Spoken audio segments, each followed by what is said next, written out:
घर से भागी हुई लड़की, दिल को छू लेगी ये कहानी। ट्रेन के एसी कंपार्टमेंट में मेरे सामने की सीट पर बैठी लड़की ने मुझसे पूछा, हेलो, क्या आपके पास इस मोबाइल की सिम निकालने की पिन है? उसने अपने बैग से एक फोन निकाला था और नया सिम कार्ड उसमें डालना चाहती थी, लेकिन सिम स्लॉट खोलने के लिए पिन की जरूरत पड़ती है जो उसके पास नहीं थी। मैंने हाँ में गर्दन हिलाई और अपने क्रॉस बैग से पिन निकालकर लड़की को दे दी। लड़की ने थैंक्स कहते हुए पिन ले ली और सिम डालकर पिन मुझे वापस कर दी। थोड़ी देर बाद वो फिर से इधर उधर ताकने लगी, मुझसे रहा नहीं गया। मैंने पूछ लिया, कोई परेशानी? वो बोली, सिम स्टार्ट नहीं हो रही है। मैंने मोबाइल मांगा, उसने दिया।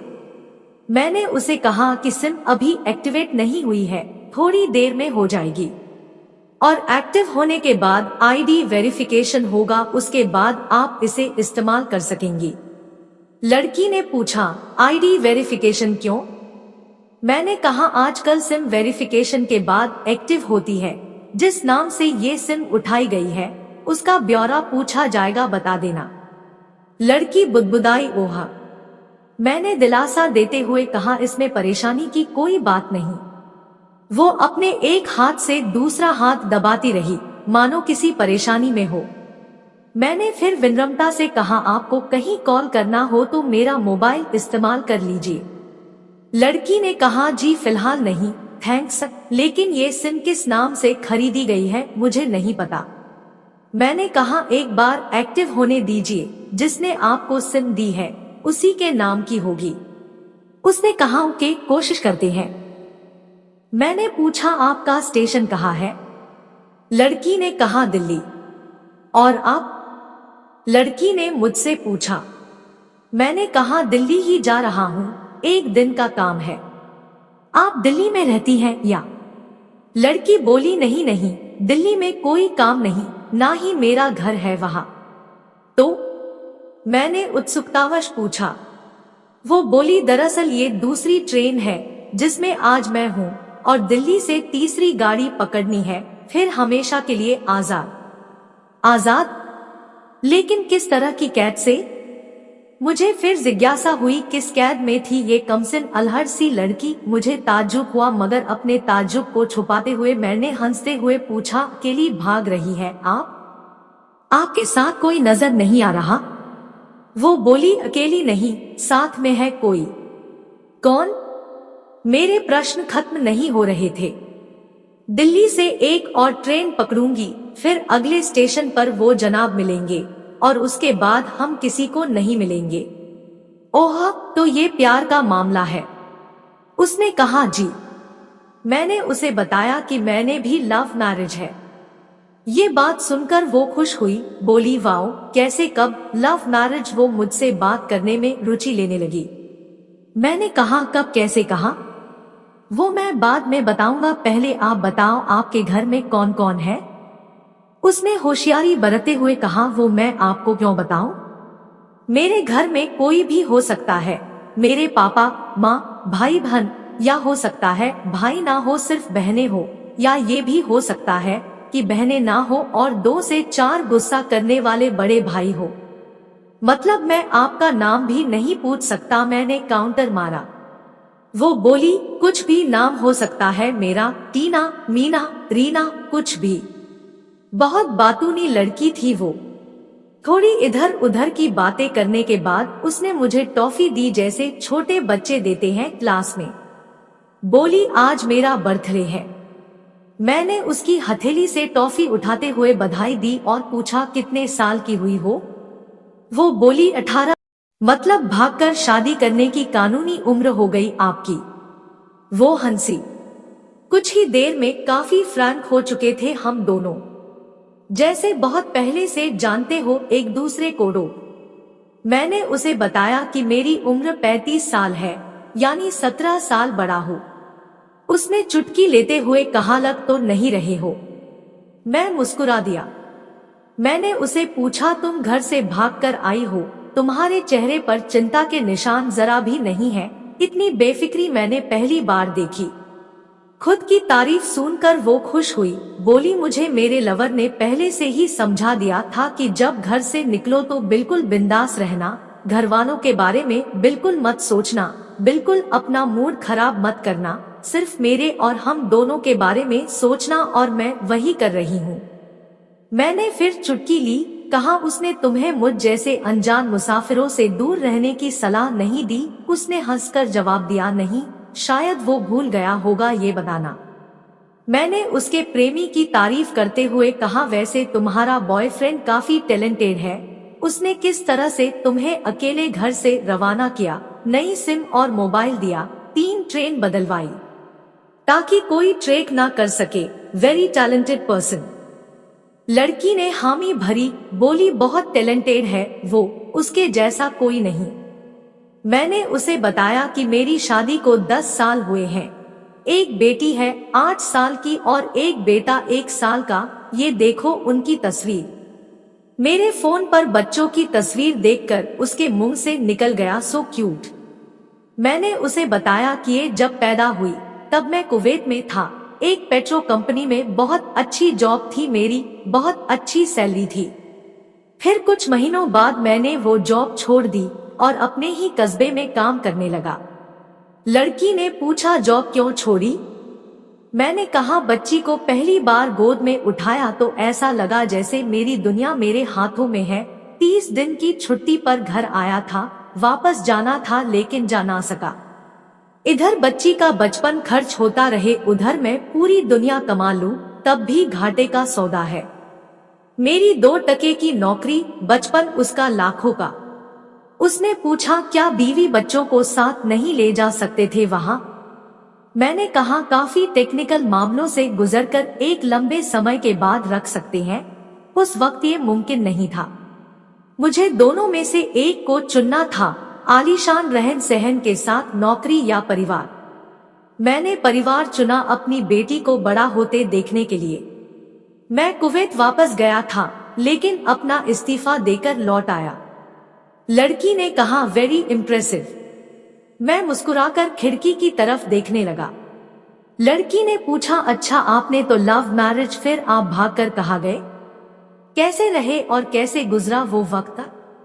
उसके हर सवाल और हर बात में मुझे महसूस हो रहा था कि ये लड़की लड़कपन के शिखर पर है, बिल्कुल नासमझ और मासूम छोटी बहन सी।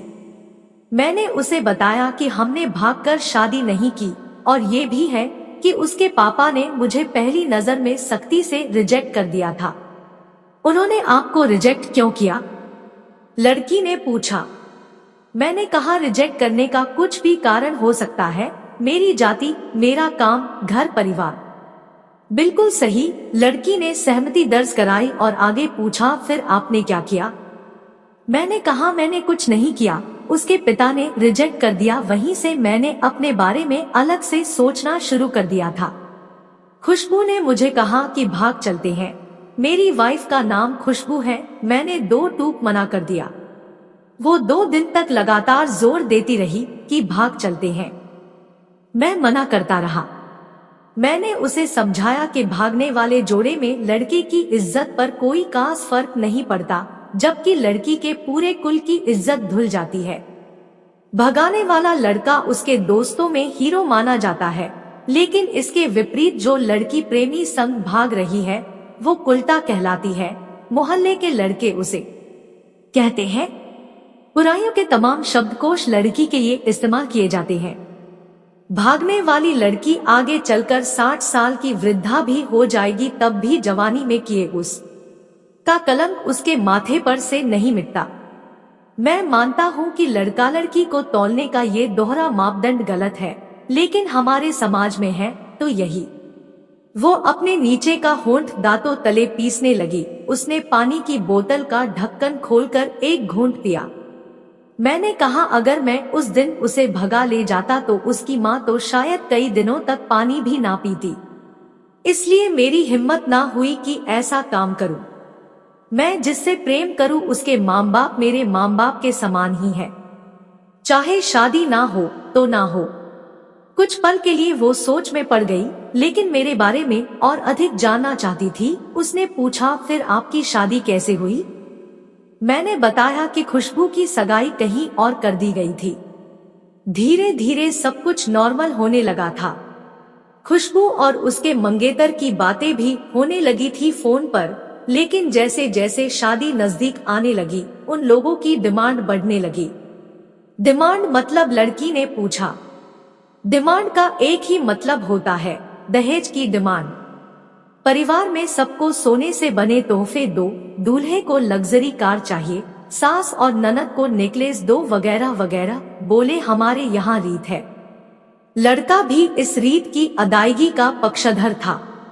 वो सगाई मैंने तुड़वा डाली, इसलिए नहीं कि सिर्फ मेरी शादी उससे हो जाए, बल्कि ऐसे लालची लोगों में खुशबू कभी खुश नहीं रह सकती थी, ना उसका परिवार। फिर किसी तरह घरवालों को समझा बुझाकर मैं फ्रंट पर आ गया और हमारी शादी हो गई। ये सब किस्मत की बात थी। लड़की बोली, चलो अच्छा हुआ आप मिल गए, वरना वो गलत लोगों में फंस जाती।